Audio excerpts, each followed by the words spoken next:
अस्सलामुअलैकुम। Programme night addition में हम आपको खुशामदीद कहते हैं। नाजरीन, 13 जमातों की इत्तेहादी हुकूमत ने कल बजट पेश किया। यही बजट का बहाना बार बार इलेक्शन की राह में रुकावट बन रहा था और तहरीक इंसाफ के साथ आखिरी मुज़ाकरात में ये मुतालबा बड़ा खुलकर सामने आया था कि हमें बजट पेश कर लेने दें तो इलेक्शन का फैसला हो जाएगा, कर लेंगे। तो क्या कल के बजट के बाद हम ये समझें कि हालात साजगार हो गए हैं, मुल्क में सियासी इस्तेहकाम पैदा होने जा रहा है? क्या यही वो बजट था जिसके लिए हुकूमत कह रही थी कि असम्बली तहलील नहीं कर सकते? इस बजट में इलेक्शन के लिए 48 अरब रुपए भी रखे गए हैं, यानी इलेक्शन इसी फाइनेंशियल ईयर में होंगे, ये हमें बजट भी बताता है। लेकिन फाइनेंशियल ईयर तो जून 2024 तक चल सकता है। क्या तहरीक इंसाफ के रहनुमाओं की पार्टी से अलहदगियों के बाद भी इलेक्शन की टाइमिंग बहुत मैटर करती है? आज वज़ीर ख़जाना ने जहां इलेक्शन के लिए रकम मुख्तस करके ख़ुद को इलेक्शन कराने का हामी जाहिर किया, वहीं ये इशारा भी उन्होंने दिया कि इलेक्शन कराने में मज़ीद ताख़ीर अब गैर आइनी नहीं है। क्या कहा डार साहब ने, ज़रा ही देखिए। इंटेंशन हमने पैसे रख दिए है तो इसका मतलब कि इलेक्शन टाइम पे होने चाहिए, लेकिन दो पार्टीज के अगर हेड्स नहीं कहा है तो उनकी कोई होगी, हम उनसे पूछेंगे आपका क्या है, तो कोई खुदा ना खास्ता कोई बदनीति की बात नहीं है हमारी तरफ से।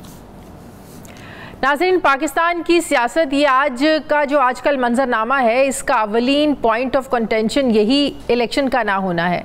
बात बढ़ती बढ़ती इतनी बढ़ चुकी है, ये कांटा अभी तक निकल नहीं पा रहा है। और आज पीडीएम के वज़ीर ख़जाना ने इलेक्शन में ताख़ीर की बात करके सियासी कंट्रोवर्सी को और हवा दे दी है। क्या वफाकी इलेक्शन पर भी सूबों वाली आइन शिकनी होने जा रही है? क्या वाकई ही पीडीएम हुकूमत बर वक्त इलेक्शन के लिए संजीदा नहीं है?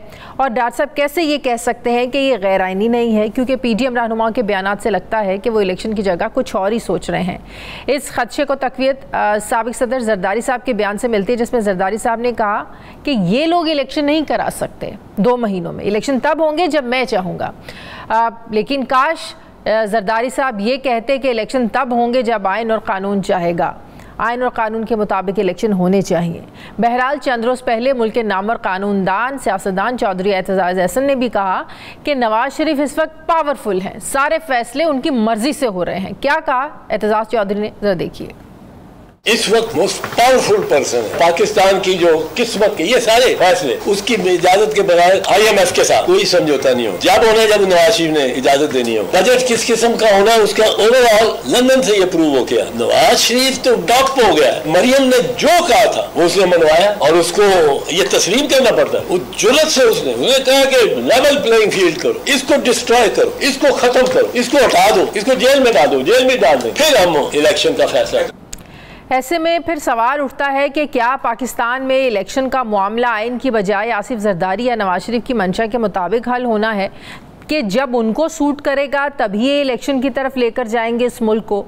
9 मई के बाद तहरीक इंसाफ जिस हालत को पहुंच गई है, ऐसा महसूस होता है कि अब पीडीएम की हुकूमत को कोई इलेक्शन डिले से रोक सकेगा, कोई नहीं रोक सकता, क्योंकि बजट पेश करने का बहाना तहरीक इंसाफ की जिस मुज़ाकराती कमेटी के सामने किया गया था उसमें से तो लोग निकल चुके हैं और शायद जो बाकी मेंबरान बचे हैं वो तो अब इनसे हिसाब मांगने के काबिल नहीं हैं।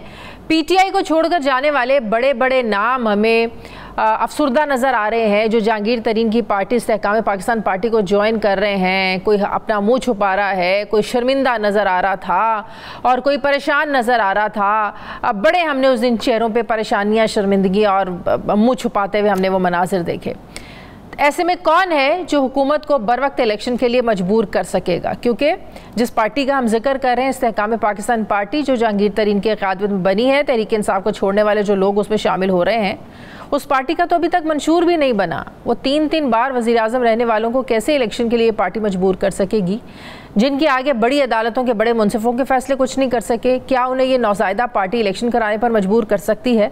सुप्रीम कोर्ट के फैसले के बावजूद सुबह पंजाब में इलेक्शन नहीं हो सके थे, जिस पर आइन की वायलेशन तो नज़र आती है, लेकिन आइन में इलेक्शन ना करने की कोई प्रोविजन दिखाई नहीं देती। यही नहीं, अदालती हुक्म ना मानने पर सजाएं भी वाज़ेह हैं, लेकिन वहाँ पूरी पार्लियामेंट को आपने सामने लाकर खड़ा कर दिया और फिर कोई एक्शन भी नज़र नहीं आ रहा।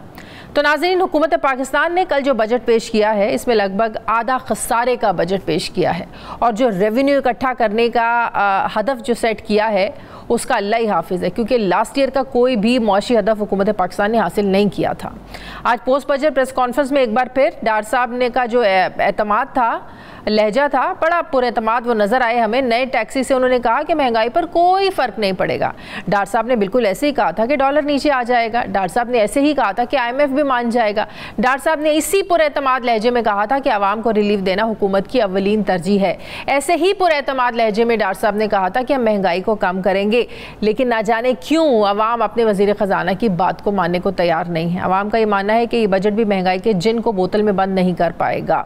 क्या कहा, हमने मुख्तलिफ शहरों से लोगों की राय ली है, इस बजट के हवाले से जरा देखिए।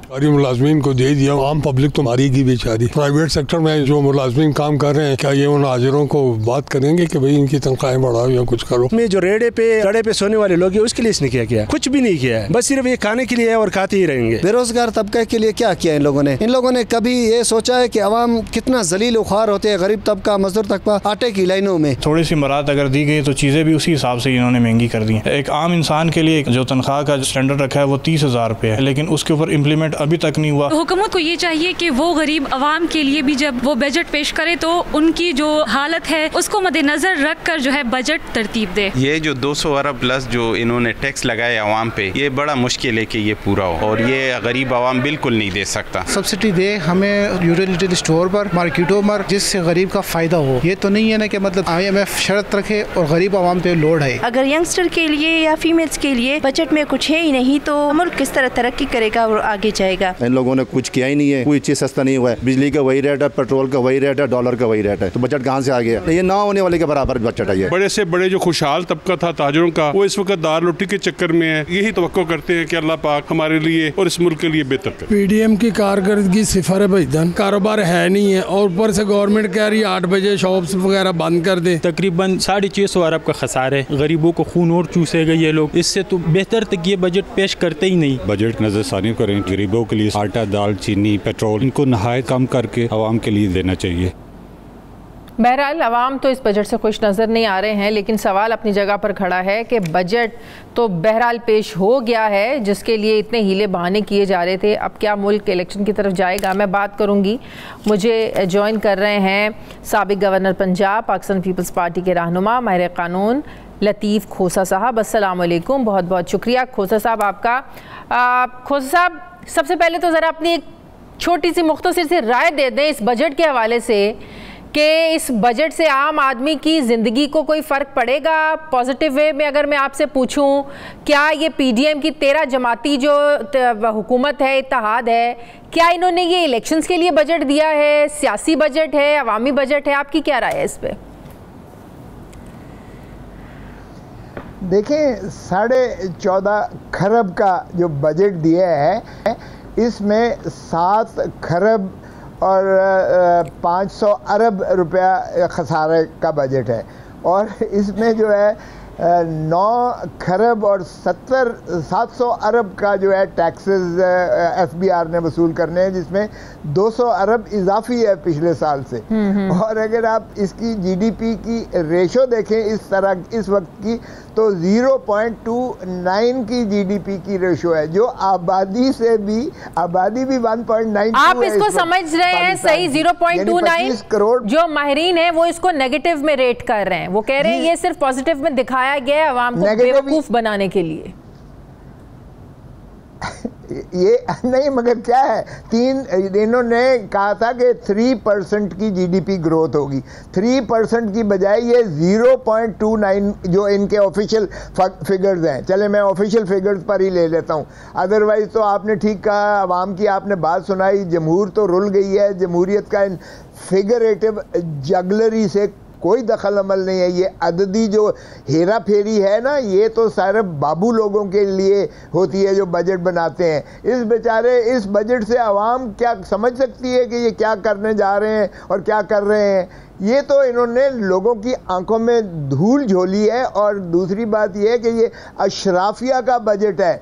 यार मुझे समझ नहीं आती है, आप कैसे आवाम बेचारी समझती है कि हमारे हमदर्द वहाँ बैठे हैं, और जो कभी अपनी सब्जी लेने नहीं गए, जिनको दाल चाने भाव का पता ही नहीं है, जो प्याज का, टमाटर का, भिंडी का, गोश्त का, दूध का, अंडे का, जिनको भाव कभी खरीदा ही नहीं है, जिन्होंने जाके मंडी में, उनको क्या पता हो कि क्या आग लगी हुई है मंडी में, जो है वो लोग किस तरह से जो है बेचारे अपना कस्म पुरसी के आलम में है, आलमान उनका तो जो है वो दस्तरस नहीं है। और मैं आप हैरान होंगे कि इस वक्त आधी से ज़्यादा पाकिस्तान की जो है वो गुर्बत की दहलीज से नीचे चली गई है, 2 वक्त की रोटी मुयस्सर नहीं है उनको, और ये बातें कर रहे हैं या आसमान की बातें कर रहे हैं। ये यकीन कीजिएगा कि अभी देखें ये 400 पे डॉलर पहुंचेगा, अभी तो ये 315 पे पहुंचा है ना, या 320 पे, जो कहते थे कि 240 का है और 200 पे मैं ले आऊँगा। ये माशाल्लाह इसहाक डार साहब जब तशरीफ़ लाए थे तो इन्होंने कहा था 200 पे मैं लेके आऊँगा इस डॉलर को, और अभी तो 350 तकरीबन हो गया है। और ये देखना, आप आगे देखें जरा, पीपल्स पार्टी भी इस सब में बराबर की शरीक नहीं है। 400 पे जाएगा, ये सब कुछ होता जा रहा है, पीपल्स पार्टी फिर भी बैठी हुई है, हर तरह का इकदाम एक्सेप्ट कर रही है, उन्हें हर चीज काबिल कबूल है, क्योंकि वो इक़्तिदार में बैठे हुए हैं, भले डॉलर 400 पे पहुंच जाए। देखें, आप मेरी दुखती रग पर हमेशा हाथ रखती हैं और सारे ही तकरीबन ये मुझे छेड़ते हैं इस किस्म का। देखें, ये जो फैसला साज हैं इस वक्त, वो इसहाक डार साहब PMLN है, प्राइम मिनिस्टर शहबाज शरीफ PMLN है, इनका सुप्रीमो जो लंदन में बैठ के सज़ा याफ्ता है, जो कंट्रोल करके सारा कुछ जो है इस हुकूमत को चला रहे हैं। तो हुकूमत अगर इस तरह से चलनी है तो फिर आपके अवाम को तो फिर अल्लाह ही हाफिज है, फिर तो रुल गई अवाम। और जहाँ तक ताल्लुक है इलेक्शन का, देखें इलेक्शन का जमहूर के पास जाना आपका लाजिम है। 48 अरब जो इन्होंने रखे हैं। मुझे एक बात बताएं, डार साहब ने किस पर्सपेक्टिव में बात की है कि अगर इलेक्शन नहीं होते तो कोई गैर आईनी नहीं है ये बात? मुझे तो ये मंतक समझ में नहीं आई डार साहब की। देखें, ये दोनों के दोनों हाथ मलते रह जाएंगे, ये सारे के सारे हाथ मलते रह जाएंगे। किंग्स पार्टी भी, तरीन की भी पार्टी हाथ मलती रह जाएगी। आप देखें तो सही, ये 12 अगस्त को जा रहे हैं, 12 अगस्त से को केयर टेकर्स आ जाएंगे। अच्छा। जिस तरह माशाल्लाह इन केयर टेकर्स के, पंजाब और खैबर पख्तूनख्वा के केयर टेकर्स के 90 दिन पूरे नहीं हुए, उसी तरह जो है केयर टेकर्स टेक्नोक्रेट आएंगे। अब जमातों के नहीं आएंगे, अब आप देख लेना, अब आप देख लेना इन जमातों के साथ भी जो होने जा रहा है, इन जमातों के साथ भी जो होने जा रहा है, आप देखेंगे कि टेक्नोक्रेट्स आएंगे। और टेक्नोक्रेट्स जो है वो फिर जाहिर है कि इन जमातों के साथ जो बहुत खुश हो रहे हैं और शादियाने बजा रहे हैं, इनके साथ भी जो होने जा रहा है, इनकी सोच है इसलिए क्या होने जा रहा है, क्या होने जा रहा है? खोसा साहब जरा बता दें क्या होने जा रहा है।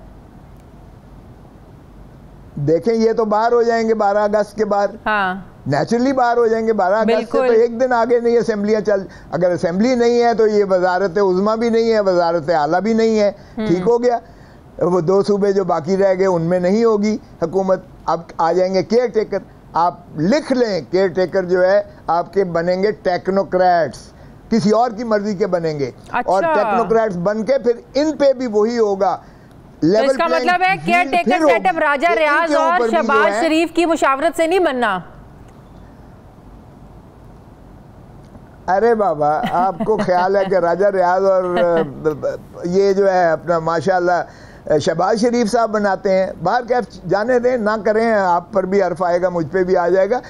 केयर टेकर जो है न्यूट्रल टेक्नोक्रेट्स बनेंगे। टेक्नोक्रेट्स बन के वो फिर इनके साथ भी जो होने जा रहा है ना, बाद में लेवल प्लेइंग फील्ड हो जाएगी। लेवल प्लेइंग फील्ड में फिर ये 90 दिन या 60 दिन जो भी होगा, ये फिर आगे उसी तरह जाएंगे माशाल्लाह, जिस तरह पहले जाते रहे। और नहीं, तो ये सेटअप टेक्नोक्रेट्स का सेटअप लंबा चलेगा, छोड़ी नहीं है। टेक्नोक्रेट्स का सेटअप लंबा जा रहा है।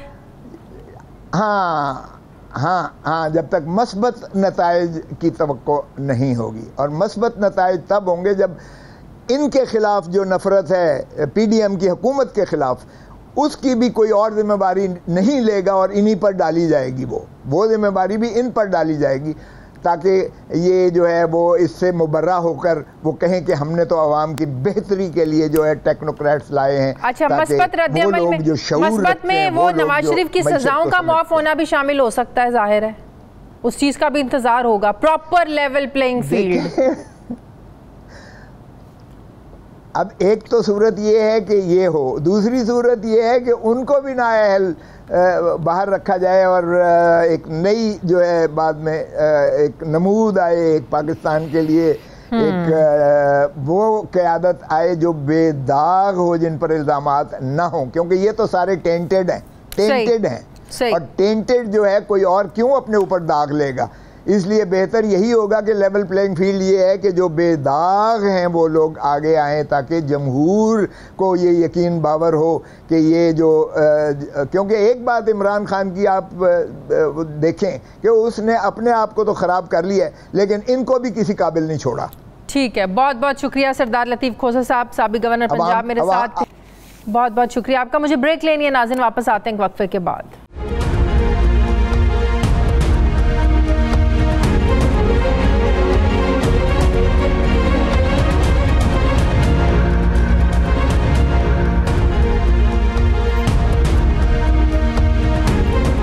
ब्रेक के बाद एक बार फिर से आपको खुशामदीद कहते हैं। मुस्लिम लीग नून के रहनुमा मोहम्मद ज़ुबैर साहब मुझे ज्वाइन कर रहे हैं। अस्सलाम वालेकुम, बहुत बहुत शुक्रिया ज़ुबैर साहब आपका। ज़ुबैर साहब, सबसे पहले मैं आपका पॉइंट ऑफ व्यू जानना चाहूँगी बजट के हवाले से। हमने आज मुल्क के मुख्तलिफ शहरों से लोगों की राय जानी बजट को लेकर। कोई भी औरत मर्द कोई भी खुश नहीं है, कोई आम आदमी खुश नहीं है जो कल बजट दिया है। क्या वजह है इसकी? इसकी वजह एक तो बुनियादी वजह यह है कि बजट कभी भी आप 10 साल पहले कभी अगर इंटरव्यूज़ निकालेंगे आम लोगों के तो वो बजट से खुश नहीं होते। ये तो एक स्टैंडर्ड है और खुश होना भी नहीं चाहिए। जाहिर सी बात है, बजट एक कॉम्प्लेक्स डॉक्यूमेंट होता है। लोग एक्सपेक्ट करते हैं कि बजट में आपको आटा, चीनी और दूसरी चीज़ें सस्ती की जाएंगी। बजट एक बेसिकली, और मीडिया ने उसको एक हाइप दे दी है। What is budget? बजट में एक तखमीने बताए जाते हैं कि जी टैक्स रेवेन्यू इतना कलेक्ट होगा, अखराजात इतने होंगे और फिस्कल डेफिसिट उसके नतीजे में ये होगा। कौन कौन सी इंडस्ट्री को बूस्ट करने के लिए लॉन्ग टर्म मेजर्स, देखिए ना, एग्रीकल्चर सेक्टर को अगर आगे ले जाने के लिए, उनको बूस्ट करने के लिए इकदाम आते हैं, तो उससे एकदम से तो कॉटन सस्ती या चीनी सस्ती या टमाटर सस्ते नहीं हो सकते। जो आज इकदाम अनाउंस किए गए हैं उससे आने वाले महीनों में और सालों में फायदा होगा। ज़ुबैर साहब, मुझे वो अपने बचपन के बजट भी याद है। यकीन करें, सब घर वालों को, पूरी फैमिली को इतना इंतजार होता था आज बजट आ रहा है, क्या चीज़ सस्ती हो रही है, आम आदमी के लिए क्या रिलीफ मिलने जा रहा है, कौन सी चीज़ पर आपको कितना फ़ायदा होगा। मतलब कि लोगों को बाकायदा एक इंतज़ार होता था और इतना आसान होता था आम बंदे के लिए बजट को समझना। अब तो ये अल्फाजों को आगे पीछे घुमा कर इस तरह पेश करते हैं कि आम आदमी के बस की बात ही नहीं है इन बजट्स के नंबर को समझना। पता नहीं पहले कैसे पेश किया जाता था, मैं तो जब से सुन रहा हूँ, मुझे तो यही इसी तरह के बेसिकली चीज़ें होती हैं। जाहिर है इकोनॉमी से रिलेटेड है, उसमें कुछ टर्म्स कॉम्प्लेक्स होती हैं, कुछ आसान होती हैं। अब अगर आप बाजार में जाके पूछेंगे लोगों से कि फिस्कल डेफिसिट ठीक है या नहीं, तो लोग क्या जवाब देंगे? लोग तो ये देखना चाहते हैं कि जी क्या इससे फ़ायदा होगा। देखिए, लोग कहते हैं कि अवाम दोस्त बजट है या बिजनेस फ्रेंडली बजट है। बिजनेस फ्रेंडली बजट होना चाहिए। बिजनेस फ्रेंडली इसलिए होना चाहिए कि ताकि उसमें इतने इंसेंटिव्स हों ताकि बड़े बड़े बिजनेसमैन, चाहे वो पाकिस्तान में, पाकिस्तान से बाहर, वो उनके लिए अट्रैक्शन हो, वो इन्वेस्टमेंट करें, उससे जॉब्स क्रिएट होंगी, उससे टैक्स ज़्यादा कलेक्ट होगा, उससे एक्सपोर्ट बढ़ेगी, उससे ग्रोथ आएगी, उससे एम्प्लॉयमेंट जनरेशन होगी। तो ये तमाम चीज, that is the starting point. और हमें देखना भी इसी तरह से चाहिए कि क्या ये इनकरेज करता है इन्वेस्टमेंट को या नहीं। आप यही मैं आपसे पूछने जा रही हूँ, क्या ये बजट इनकरेज करता है? पिछले 2 सालों से तो हम यही देख रहे हैं कि इन्वेस्टमेंट इतनी कम हो चुकी है हमारे मुल्क में, कोई भी सरमायाकार यहाँ पर इन्वेस्ट करने को तैयार ही नहीं है। वजह क्या है कि यहाँ पर आपकी बिजली इतनी महंगी है? बिजली जी जी जी प्लीज। उसकी सबसे बड़ी वजह जो है ना, वो है पाकिस्तान में जो एजुटेशनल पॉलिटिक्स का कॉन्सेप्ट इमरान खान साहब लेके आए थे। जिस मुल्क में एक इतनी बड़ी जमात 24 आवर्स एजुटेशनल पॉलिटिक्स की तरगीब दे कि हमने छीन के लेना है अपना हक, उस मुल्क में कोई इन्वेस्टमेंट करने नहीं आ सकता। कैसे आ सकता है? हर वक्त एक आप लॉन्ग मार्च प्लान कर रहे हैं, शॉर्ट मार्च प्लान कर रहे हैं, एजुटेशन प्लान कर रहे हैं, उसको तोड़ फोड़ प्लान कर रहे हैं, और ये प्लान कर रहे हैं कि, और अपने लोगों को, मैं अपने अल्फाज नहीं इस्तेमाल कर रहा, कि प्लेट में रख के आपको कोई आज़ादी नहीं देगा, छीन के लेनी पड़ेगी। छीन के मतलब फिजिकल ना, you have to be physical, you have to shout at people. बाजारों में, मस्जिदों में, मस्जिद मुनव्वरा में, आपको मदीना में जाके आपको शाउट करना पड़ेगा, फिर जाके आपको आज़ादी मिलेगी। ये कौन सा तरीके का? ऐसे माहौल में एजुटेशनल पॉलिटिक्स जहाँ इतनी पीक पर हो, कोई इन्वेस्टमेंट नहीं करने आएगा। ये तो अब शायद हालात थोड़े से इम्प्रूव हो जाए, 9 मई के बाद हालात आपको इम्प्रूव होते लग रहे हैं? जो तहरीक इंसाफ के साथ हो चुका है, जिस तरह तहरीक इंसाफ के लोग छोड़कर जा चुके हैं, जो किंग्स पार्टी सामने आ रही है, आपको लग रहा है कि हालात कुछ नॉर्मल होंगे अब? हाँ बिल्कुल होंगे। देखे ना, अगर कोई भी पॉलिटिकल शख्सियत हो, लीडर हो, वर्कर हो, और मैं भी उसमें शामिल हूँ, नहीं चाहता कि कोई भी पार्टी इस तरह से ना टूटे, लेकिन जिस तरह से उनके खुद लोग छोड़ के, और पहले ये कहा गया कि जी उनको इतना डराया गया कि वो जेल से बाहर निकल के ऐलान कर दिया उन्होंने कि मैं तो पॉलिटिक्स भी छोड़ रहा हूँ। 4 दिन के बाद देखा लाहौर पहुंच गए, ज़मान पाक के सामने से गुजर रहे हैं। ज़मान पाक के सामने से गुजरते हुए कोई फर्क नहीं पड़ा उनको कि सारी उम्र तो हम यहाँ आते थे इमरान खान के पास, अब उसके जो बिटरेस्ट राइवल है जहांगीर तरीन, उसके पास जा रहे हैं। वैसे मैं अगर आपसे ये पूछूं जुबैर साहब कि आपको सबसे ज्यादा हैरानी किस शख्सियत के या कौन सी शख्सियत के तहरीक इंसाफ छोड़ने पर हुई, तो वो कौन से नाम है?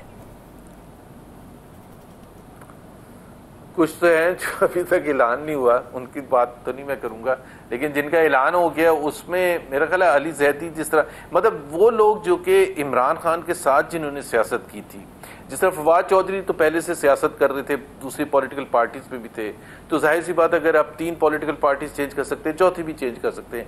लेकिन अली जैदी और इमरान इस्माइल वगैरह जो थे, जिन्होंने सिर्फ सियासत का आगाज़ किया था इमरान खान के साथ, और कहते भी ये थे 3-4 दिन पहले तक ये कहते थे यहाँ गोली मार देना अगर मैंने छोड़ दिया इमरान खान को, उनके लिए बहुत ही सरप्राइज है कि जी। और फिर सबसे बड़ी बात यह है कि थोड़ी सी इज्जत अपनी भी रखनी थी और अपने घर वालों की भी, और ये जस्टिफाई ये भी कह सकते थे कि यार बड़ा अजीब लगता है लाहौर आते हुए, आप आ जाना, हमारे घर आ जाना, हमें भी मौका मिल जाएगा एक, जिस तरह वो कई हमारे यहाँ कहते हैं ना कि घर जब कोई आता है तो हम उसको ना नहीं कर सकते, तो कोई मतलब कि आप चाह रहे हैं कि फेस सेविंग करनी चाहिए थी इन लोगों को?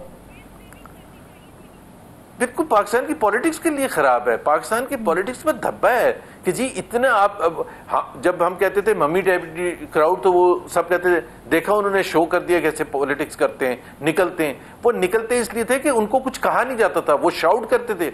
मैं माजरत के साथ जो पढ़ी लिखी भी ख्वातीन भी हैं, पीटीआई के पढ़े लिखे मर्द भी हैं, जिस तरह से वो 2014 में भी शाउट करते थे लॉ एनफोर्समेंट एजेंसीज पर, एक एसएसपी की फिजिकल ठुकाई कर रहे हैं कॉन्स्टिट्यूशन एवेन्यू पर, and everyone is happy about it. मस्जिद नबी में जैसे मरियम औरंगजेब पर शाउट कर रहे हैं और सब जस्टिफाई कर रहे हैं कि जी वो तो होगा। क्यों होगा? Is this the way politics is done? क्यों होगा? ये नहीं कोई सवाल पूछ रहा। देखें जी लोगों की नफरतें, इतनी नफरतें क्यों है? पॉलिटिकल राइवल हैं, कोई एनिमीज तो नहीं है, पॉलिटिकल राइवल्स हैं, आप भरपूर पॉलिटिकल मुखालफत करें। लेकिन ये कौन सा तरीका है कि आपने एक तरफ कहा कि एक तरफ हुसैन की फौजें, दूसरी तरफ यजीद की फौजें, ये कौन सी पॉलिटिक्स होती है? इससे तो नफरतें इतनी एक्सट्रीम पर बढ़ती है जिसका मुजाहरा हमने मई 9 को देखा। जुबैर साहब, इसमें कोई शक नहीं है कि इलेक्टेबल्स की सियासत में बहुत अहमियत होती है, ख़ासतौर पर इलेक्शन वाले साल में। अगर इलेक्टेबल्स को एक पार्टी छोड़ के दूसरी पार्टी में जाते हैं तो इससे उनको भी फ़ायदा होता है और पार्टी को भी फ़ायदा होता है। अब जितने भी किंग्स पार्टी जो इस्तेहकाम पाकिस्तान पार्टी है छोड़कर गए हैं, ये अपना वोट बैंक बरकरार रख पाएंगे या अभी भी आप समझते हैं कि वोट तहरीक इंसाफ के चेयरमैन के नाम का ही है, इन लोगों की कोई अहमियत नहीं है उसके बगैर? थोड़ी बहुत अहमियत तो होती है, लेकिन अगर आप ये कहें बाय एंड लार्ज, जाहिर सी बात है वो जो बैलेट पेपर था जिस पर बल्ले का निशान था उस पर लोग मोहर लगा रहे थे, उस पर ठप्पे लगा रहे थे, ये तो इसमें कोई शक नहीं है। और अगर वही लोग किसी और सियासी जमात में जाएंगे जो इसमें तहरीक इस्तेकाम पार्टी में गए हैं जहांगीर तरीन की, तो मेरा नहीं ख्याल है कि उनको उस तरह से पजीराई मिलेगी। This goes without saying. जब हम ये कहते हैं कि PMLN में मियां नवाज शरीफ का वोट है और वो पिछले 40 साल से बरकरार है, वो इस वजह से बरकरार है कि मियां नवाज शरीफ की वजह से जो सबको पता है। और ये इवन मियां नवाज शरीफ की बात नहीं, पाकिस्तान की हिस्ट्री में उठा के देख लें, जब पीपल्स पार्टी टूटी थी फर्स्ट टाइम, जब सजा दी गई थी जुल्फिकार अली भुट्टो को, तो बड़े बड़े लोग थे, मुमताज़ भुट्टो, मुस्तफ़ा खैर, जतोई साहब थे, मुस्तफ़ा जतोई साहब थे, वो जब वहां से पार्टी से निकल गए तो उनको बिल्कुल पसीराई नहीं मिली थी, क्योंकि वो उस वक्त तक थी जब तक वो भुट्टो के साथ खड़े थे, पीपल्स पार्टी में खड़े थे। तो ये बेसिकली जरूर एक मसला लेकिन जब मुस्लिम लीग नून से काफ निकाली छोड़ के तो वो उन लोगों को तो बड़ा बूम मिला, वो लोग तो बड़े पॉपुलर हुए, आज भी वो लोग हैं 99 के मार्शल लॉ के बाद करके मिले थे। नहीं, वो तो 2002 में जनरल परवेज मुशर्रफ की डायरेक्ट सरबराही में धांधली प्लान की गई थी और रिगिंग से नताइज हासिल किए गए थे। पहले फैसला होता था कि किस किसने जीतना है और फिर बता दिया जाता था कि ये रिजल्ट आएगा। 90% ऐसे ही हुआ था। आपको मैं एक बता दूं उस 2002 के इलेक्शन की कहानी, जिसमें इमरान खान भी हैं और जिसमें जनरल परवेज मुशर्रफ भी हैं। मुबश्शिर लुकमान इंटरव्यू उनसे ले रहे हैं और वो उनसे पूछते हैं जनरल मुशर्रफ से कि आपका क्यों नाराजगी होगी इमरान खान, कि वो इमरान खान 90 से 100 सीटें मांग रहा था, मैंने उसको कहा था कि 8 से 10। अभी एक president of Pakistan army chief ये टीवी पर कह रहे हैं कि मैंने उसको कहा था कि मैं तुम्हें दे देता हूं 8 से 10। ये आप खुद बताएं, उसके बाद उस इलेक्शन की कोई क्रेडिबिलिटी रह सकती है? और वो इतने धड़ल्ले से बोल रहे थे कि उनको ये डर खौफ भी नहीं था कि कोई सुनेगा तो वो कहेगा कि भाई आप क्या प्लान कर रहे थे, आप कौन है, व्हाट वाज योर रोल, कि आपने कमिट कर दिया इमरान खान को 8 से 10, और चूंकि इमरान ने 8 से 10 नहीं माने तो आपने एक सीट उनको लेके दी। ये मतलब ये कोई जुबैर साहब, ये जो तहरीक इंसाफ के साथ हुआ या जिस तरह लोग छोड़ के गए, आप समझते हैं कि इससे एक बात तो बड़ी प्रूव हो गई है ना कि नजरियात की कोई अहमियत नहीं है। बड़े बड़े नारे, बड़े बड़े दावे, लीडर के साथ खड़े हैं, माथों पे गोलियां खाने के लिए तैयार हैं, कोई सियासत से ब्रेक ले रहा है। उस दिन अब कोई मुंह छुपा रहा था, कोई अपना शर्मिंदगी से बैठा हुआ था, कोई मुंह अपना जो है ना वो झुका के बैठा हुआ था। मतलब कि आपके नजदीक अब कोई सियासत में नजरियात की कोई वक़्त, कोई अहमियत नहीं बची है? नहीं, बिल्कुल बची है। मैंने सियासत शुरू की थी 2012 में पाकिस्तान मुस्लिम लीग नवाज के साथ, और वो एक नज़रिए पर, एक आइडियोलॉजी पर बेस करती थी।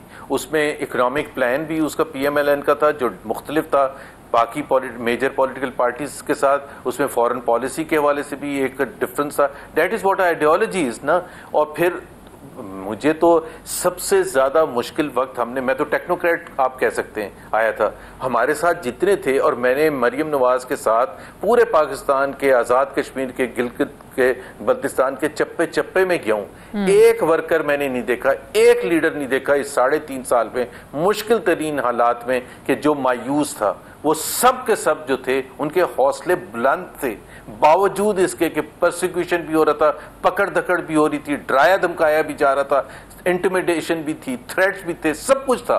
बावजूद इसके कि मरियम नवाज को एक बहुत लंबे अरसे के लिए उनका टिकर भी नहीं चल सकता था टीवी पर, या नवाज शरीफ नहीं आ सकते थे टीवी पर।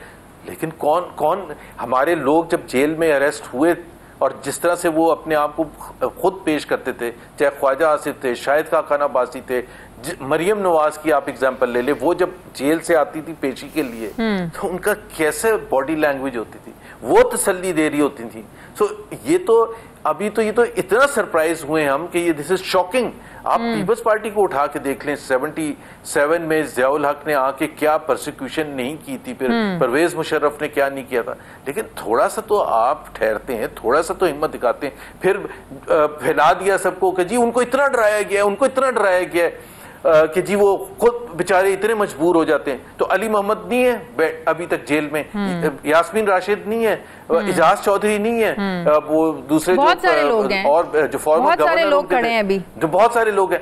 तो बहुत सारे लोग खड़े, तो वो एग्जाम्पल है ना कि वो अगर खड़े होने के लिए आप तैयार होते तो आपको थोड़ा सा बर्दाश्त करना पड़ता कि आपकी एक रिस्पॉन्सिबिलिटी थी। May 9 में लीडरशिप की रिस्पॉन्सिबिलिटी थी। जब आप ये ट्वीट्स कर रहे थे May 9 की शाम को कि जी पूरे पाकिस्तान में अवाम निकल के खान के साथ मोहब्बत का इजहार कर रहे हैं, वो मोहब्बत का इजहार नहीं था। लीडरशिप को ये बताना चाहिए था कि भाई आप ये ना करें, आप कर क्या रहे हैं, ये मोहब्बत का इजहार नहीं है। आप मिलिट्री इंस्टॉलेशंस पर जाके हमले कर रहे हैं, शहीदों के मुजस्मे वो फेंक रहे हैं और तोड़ रहे हैं, और जो हमारे जो जो 71 और 65 के जो एयरफोर्स के पायलट्स हैं उनकी जाके आप तस्वीरें तोड़ रहे हैं। भाई अगर आपका गिला शिकवा है भी, मान लिया अगर गिला शिकवा है तो ये रवैया जस्टिफाई नहीं है। बिल्कुल बिल्कुल ये रवैया जस्टिफाई है ही नहीं। मुझे ये बात में जो शहीद हो गया उसको क्यों आप सही लेवल प्लेइंग फील्ड हो गए, जो बड़ा एक मुतालबा आया था अरसे दराज से आप लोगों का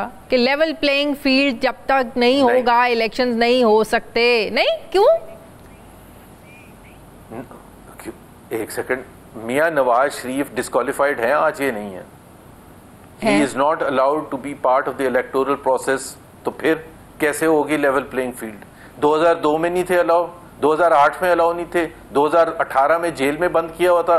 तो सारी सेंचुरी गुजर गई है, 25 साल गुजर गए हैं कि मियां नवाज शरीफ स्वायद 2013 के इलेक्शन नहीं लड़ सकते। ऐसा क्या कर दिया उन्होंने? एक चीज प्रूव नहीं हुई, एक चीज उनके खिलाफ चार्ज नहीं हुआ, एक केजी टैक्स वो रिसीवेबल नहीं शो किया था, तो सारे के सारे इलेक्शंस में उनको लपेट दिया जाए।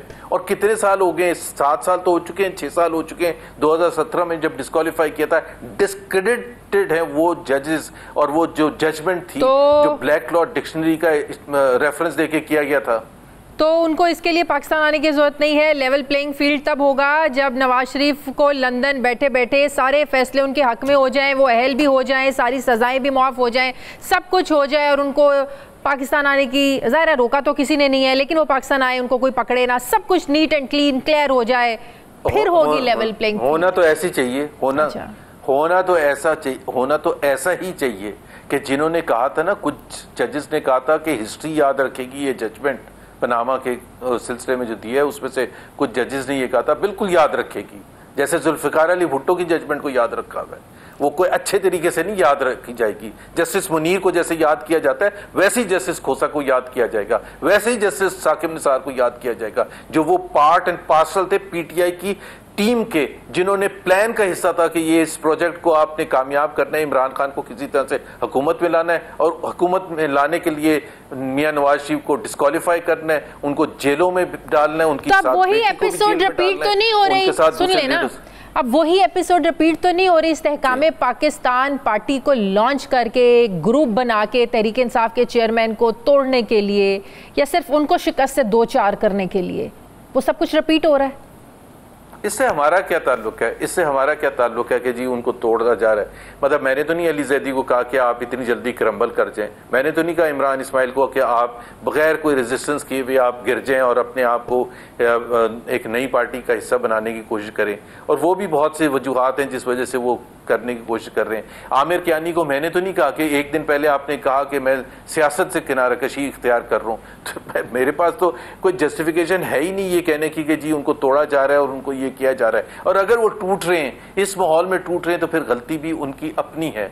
जिस तरह से अगर हमारे लोग खड़े थे, जेलों में भी गए थे, आपका क्या ख्याल है? मेरे तो पीटीआई से इसके साथ बड़े बड़े अच्छे ताल्लुकात थे, मेरे तो सब बड़े जानने वाले थे। 2017 के बाद मैं तो सारे ऑप्शंस इस्तेमाल कर सकता था, डराया भी गया, धमकाया भी गया, इंसेंटिव भी दिया गया।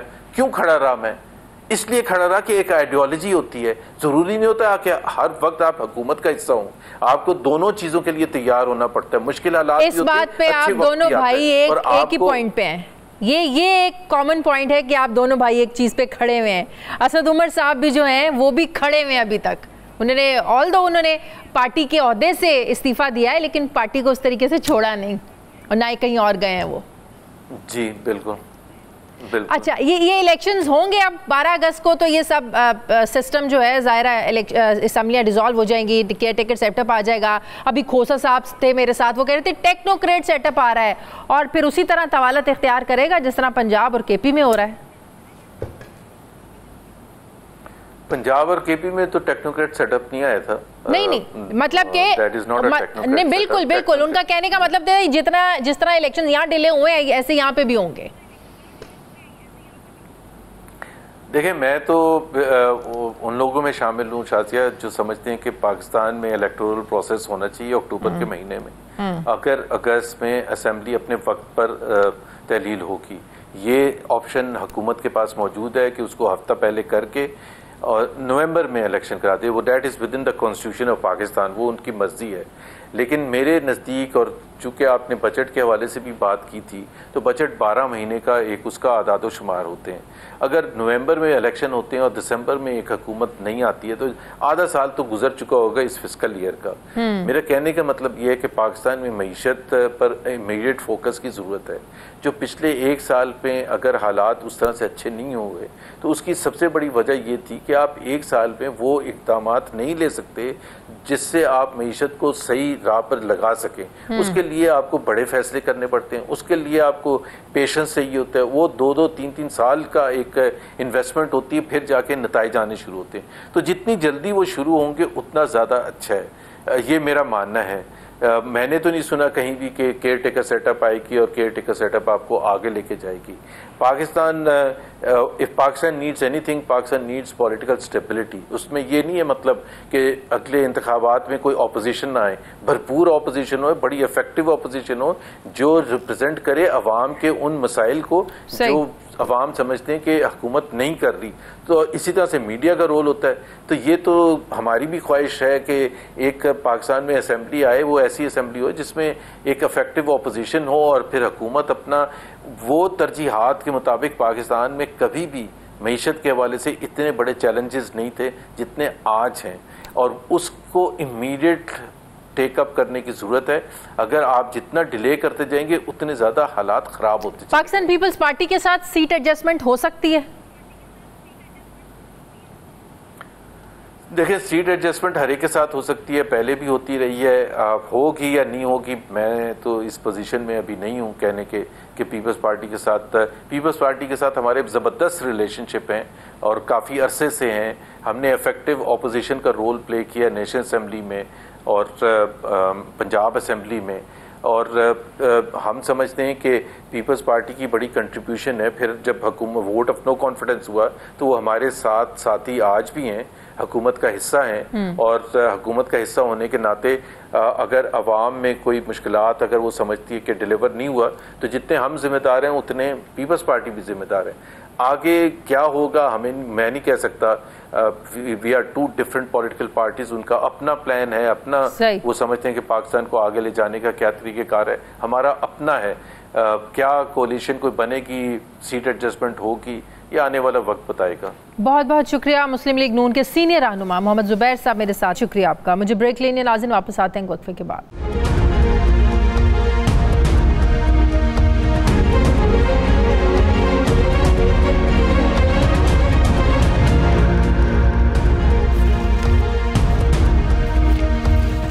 ब्रेक के बाद एक बार फिर से आपको खुशामदीद कहते हैं नाज़रीन। पीडीएम हुकूमत तो आइंदा माली साल का बजट पेश करके खुशी के शादियाने बजा रही है, फूले नहीं समा रही है कि हमने बहुत मुश्किल मुआशी हालात में बहुत अच्छा और ज़िम्मेदाराना बजट दिया है, लेकिन कौमी असम्बली से बाहर बैठी अपोजिशन जमातें हुकूमती बजट से मुतासिर नज़र नहीं आ रही हैं। पाकिस्तान तहरीक इंसाफ हो, जमात इस्लामी हो, ये वफाकी बजट को बज़ाहिर पुरकशिश मगर मसनूई और तारीख का बदतरीन बजट करार दे रहे हैं। अपोजिशन जमातों की तरफ से इस आकदार पर आदाद शुमार पर टेम्परिंग के इल्ज़ामात भी लग रहे हैं कि हुकूमत ने महंगाई को कम करने का रोड मैप बजट में क्यों नहीं दिया है। सियासी जमातों की तरह कारोबारी बिरादरी भी बजट पर अपना मिला जुला रद्दअमल उसका इजहार कर रही है। कोई से बहुत अच्छा तो कोई बहुत बुरा बजट कह रहा है। सवाल ये भी उठ रहा है कि हुकूमत ने जो हाफ खसारे का बजट दिया है इससे IMF मुतासिर हो पाएगा और पाकिस्तान को आसानी से IMF से बेल आउट पैकेज क्या मिल सकता है या पाकिस्तान को मजीद सख्त शराइत का सामना करना पड़ सकता है। क्या वाकई पाकिस्तान का IMF के बगैर गुजारा मुमकिन नहीं है। डॉक्टर साहब बार बार जिक्र करते हैं एक प्लान बी का कि पाकिस्तान डिफ़ॉल्ट नहीं करेगा। ये प्लान बी है क्या, आवाम के सामने क्यों इसे नहीं लाया जा रहा है? और जो हुकूमत ने 9,200 अरब का जो टैक्स रेवेन्यू का तखमीना लगाया है, क्या ये काबिल हुसूल है? सवाल उठ रहा है कि बजट में हुकूमत ने जिन मराद का ऐलान किया है, क्या इसके बाद ओवरसीज़ पाकिस्तानी अपने मुल्क में सरमाया लाने पर तैयार हो जाएंगे? इस बजट में अवाम को के लिए क्या रिलीफ है, अवाम के लिए क्या ऐसा है बजट में जो अवाम के लिए पुरकशिश हो? मैं बात करूंगी, मुझे ज्वाइन कर रहे हैं हमारे मौशियात डॉक्टर इकरामुल हक साहब। अस्सलाम वालेकुम, बहुत बहुत शुक्रिया डॉक्टर साहब आपका। डॉक्टर साहब, हुकूमत तो भूले नहीं जमा रही है कि पिछले एक साल से जो मुल्क के इतने मुआशी हालात ख़राब हुए हमारे, उसमें इससे शानदार बेहतरीन बजट हो ही नहीं सकता था। आप अग्री करते हैं इससे? जी नहीं, ये बिल्कुल नामुनासिब बात है। दरअसल जेब बिल्कुल खाली है और आपने देखा कि सिर्फ सूद की मद में जो रकम रखी गई है वो अदा करने के बाद और सूबों को देने के बाद हम नेगेटिव से शुरू कर रहे हैं। तो गोया के सारे का सारा जो बजट आउटले है वो दरअसल उधार से होगा और कर्जे लेने से होगा। तो गोया ये क्लासिकल केस हुआ जो है हमारा डेट ट्रैप का, कि जिसमें आपको इवन सूद की अदायगी के लिए भी मजीद कर्जे लेने पड़ रहे हैं। जो डेट रिटायरमेंट के बारे में या डेट मैनेजमेंट के बारे में तो कोई वाज़े इकनॉमिक पॉलिसी नज़र नहीं आई। बजट में सबसे पहले ये होता है कि हुकूमत कोई अपनी फिस्कल और इकनॉमिक पॉलिसी तय करती है और फिर उसके मुताबिक बजट बनाती है। इस यहाँ तो दोनों चीज़ें गायब हैं। सिर्फ एक जिसे कहते हैं आम हमारे लोगों की ज़ुबान में समझाएं तो अदाद-ओ-शुमार का गोरख धंधा है, मगर आम जुबान में लोगों को समझाने के लिए मैं कहता हूँ कि आपकी आमदनी ज़ीरो है और आपने अखराजात जो है वो शानदार रखती हैं। अब देखिए ना, तनख्वाहों में इजाफा 600 अरब रुपया, ये आप कहाँ से निकालेंगे? आपका जो डेट में है कर्जों की सूद की मद में 7,303 अरब उसमें निकल जाना है। फिर आपने जो तनख्वाहों में इजाफा कर दिया है 600 अरब रुपया, ये आप कहाँ से निकालेंगे?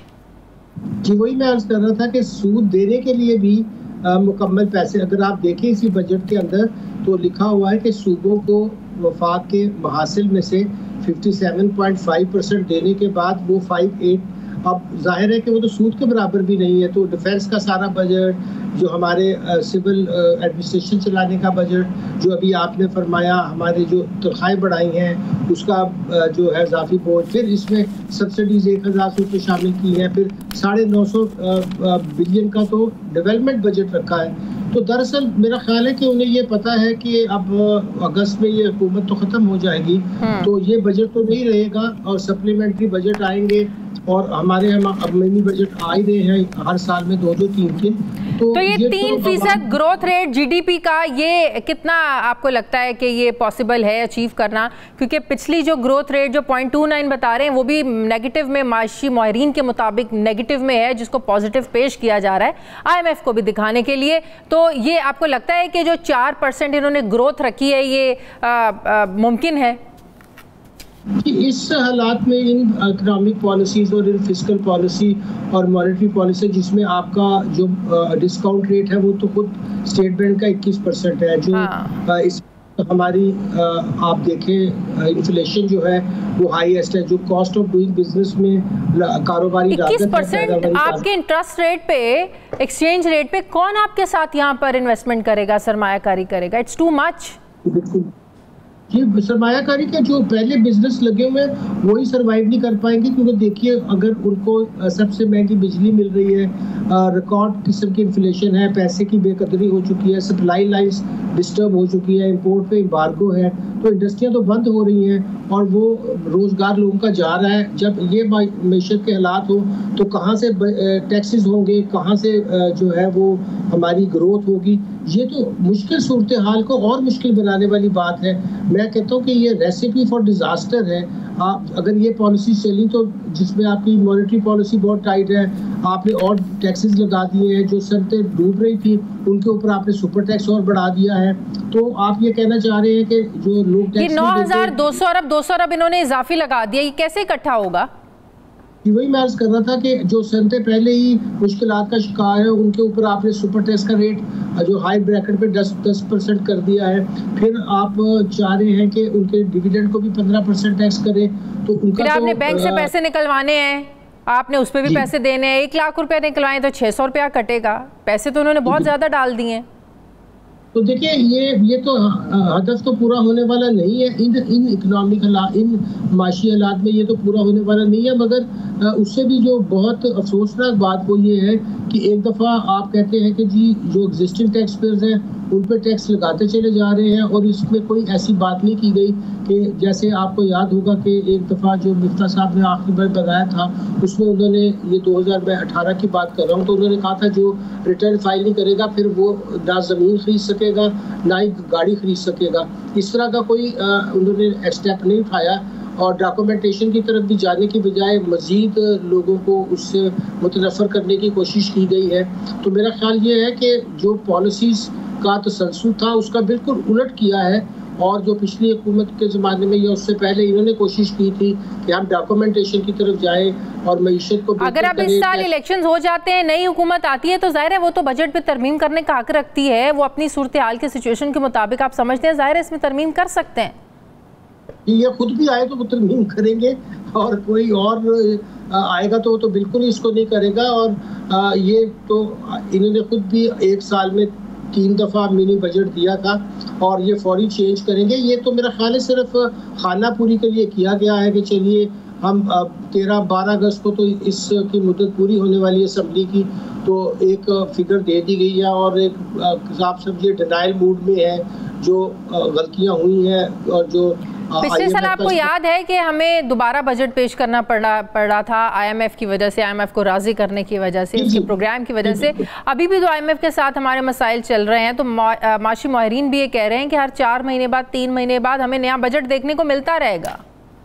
ये बिल्कुल मिलता रहेगा और ये IMF के जो अभी मसाइल चल रहे हैं वो जब तक कोई स्टेबल हुकूमत अगले 5 साल के लिए नहीं आ जाती, वो कोई हमसे प्रोग्राम ना नया करेंगे और ना ही इसको जारी रखने की बात करेंगे। तो ये आपको डॉलर कहीं पे रुकता हुआ नजर आ रहा है?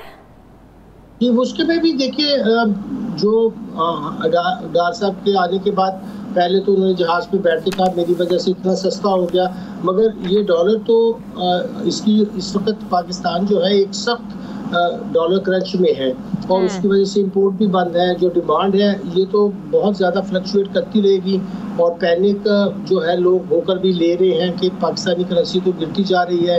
और आपको पता है अफगानिस्तान की भी सारी इंपोर्ट हम ही डॉलर टर्म में फाइनेंस कर रहे हैं, हम मंगवा के फिर उनको पाक रुपीज़ में दे रहे हैं। तो बहुत बड़े बड़े होल हैं और डार साहब ने खुद भी ये एडमिट किया है कि बहुत बड़ी स्मगलिंग भी हुई है और बहुत से लोगों ने स्पेकुलेट डार साहब जो प्लान बी का जिक्र कर दिया और बड़ा पूरा एतमाद लहजे में वो बड़ा कॉन्फिडेंट हमें नजर आते हैं कि हम डिफॉल्ट नहीं करेंगे, प्लान बी की बात तो करते हैं बताते नहीं है। वो क्या प्लान बी है बाय द वे? दिसंबर तक तो बाहर का जो अदायगियों का मामला है उसमें जो 3.2 बिलियन का रोल ओवर जो है चाइना से मतवक्को है, तो दिसंबर तक तो पाकिस्तान को जो पेमेंट्स का अरेंजमेंट है और उसके बाद बाहर प्लान बी वगैरह तो एक गुफ्तगू है, मगर बाहर कैफ मेरा ख्याल है कि डिफ़ॉल्ट तो कोई ऑप्शन नहीं है और होगी भी नहीं। मगर बाकी जो मईशत की सूरत हाल है उसको बेहतर करने के लिए स्टेबलाइजेशन की तरफ पहले जाना था, फिर हम वहाँ से जो है वो उसको रिवाइवल की तरफ जाते और अभी जो डेवलपमेंट है वो तो बहुत दूर की बात है। तो मेरा ख्याल है पहला मरहले में तो स्टेबलाइजेशन ही अगर हम कर लेते और अपनी समझ दुरुस्त कर लेते तो वही बहुत बड़ी बात होती, मगर उसमें भी संजीदगी नज़र नहीं आ रही। बहुत बहुत शुक्रिया हमारे मुआशरात डॉक्टर हक साहब मेरे साथ थे। नाज़रीन हमारे प्रोग्राम का वक्त खत्म हो गया, फीडबैक ज़रूर दें, अपना ख्याल रखें, मुझे इजाज़त दें, अल्लाह हाफ़िज़।